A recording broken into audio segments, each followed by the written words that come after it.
Welcome to the fascinating world of ancient Rome's military innovations. The Roman Empire didn't rise by chance. It grew on discipline, organization, and some of the most advanced strategies and equipment the ancient world had ever seen. Before we begin, make sure you subscribe to our channel and watch till the end, because in the final part, I'll reveal a weapon so unusual that the Romans themselves never used it in their campaigns.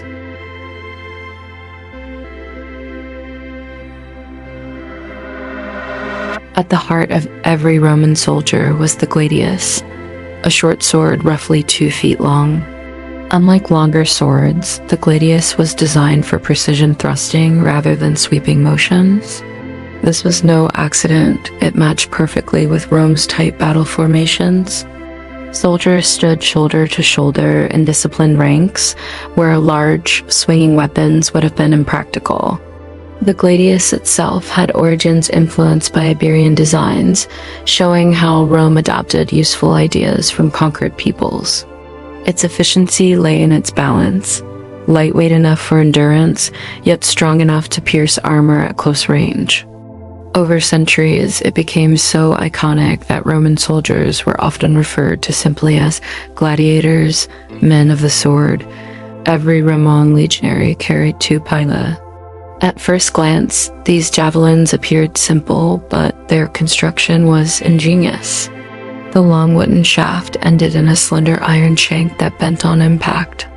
When thrown against enemy shields, it stuck and made them awkward to carry, sometimes forcing the opponent to abandon them altogether.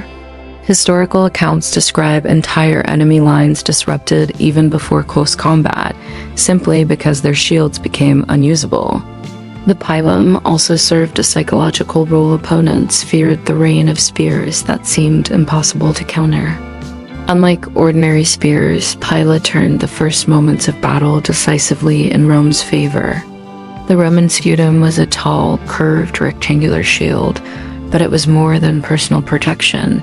It was the cornerstone of Rome's battlefield tactics.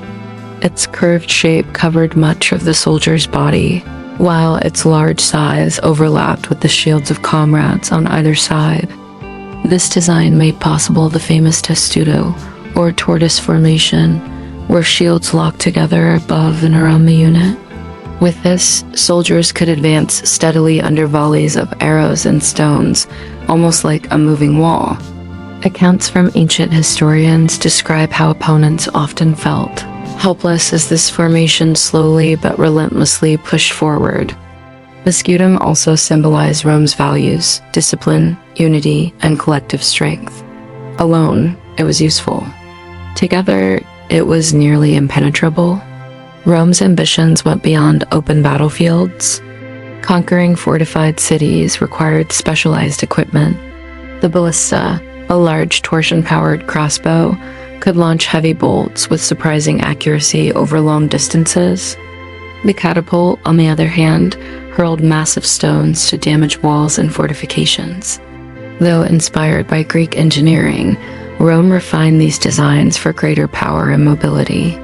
During sieges, entire teams of engineers operated these machines, coordinating with infantry assaults. The presence of such equipment not only broke walls, but also broke enemy morale, as defenders realized their strongholds were no longer safe.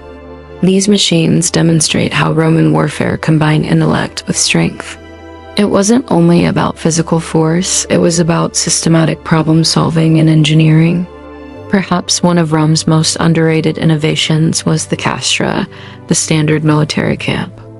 Every evening during campaigns, soldiers constructed a fortified base complete with ditches, palisades, gates, and organized streets.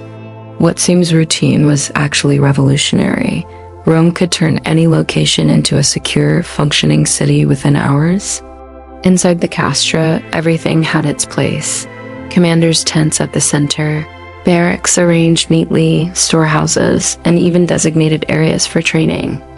This efficiency meant the army was always protected, always ready to march, and always disciplined. Over time, many of these camps evolved into permanent settlements. Modern European cities like Chester in England and Vienna in Austria trace their origins back to Roman Castra. Rome didn't just fight wars, it left an enduring footprint on the map of Europe. Roman strength came not only from equipment, but also from unrelenting training. Soldiers marched for miles carrying full gear, drilled in formations until movements became second nature, and practiced with heavier training weapons so that real combat felt lighter and faster. Beyond combat, they were also builders. Roads, bridges, and fortifications constructed by legions allowed Rome to move armies swiftly and maintain supply lines across vast territories. This dual-role fighter and builder made every soldier a symbol of Roman order. Unlike many ancient armies, Rome valued consistency over heroics. Victory came from collective discipline rather than individual feats. This mindset ensured that even in difficult campaigns, Roman legions remained steady and reliable. The Romans also mastered the psychological side of warfare.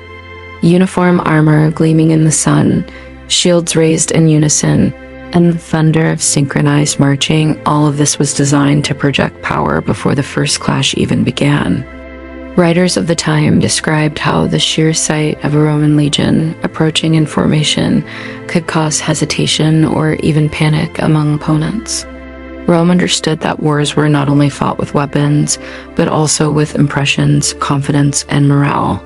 We've seen how the Gladius, pilum, Skutum, siege weapons, and Castra shaped Rome's military dominance. These tools, combined with discipline and organization, built an empire that lasted for centuries. But here's the twist. Not every design in Rome's reach was truly Roman, nor were all of them ever used. Some were borrowed from other cultures, while others remained experimental. And in the final part of this video, we'll reveal a weapon so extraordinary, so unusual, that the Romans themselves never chose to bring it onto the battlefield. So stay tuned, because what comes next will change the way you think about Rome's approach to warfare. And once again, don't forget to subscribe to the channel so you never miss our deep dives into history is most fascinating.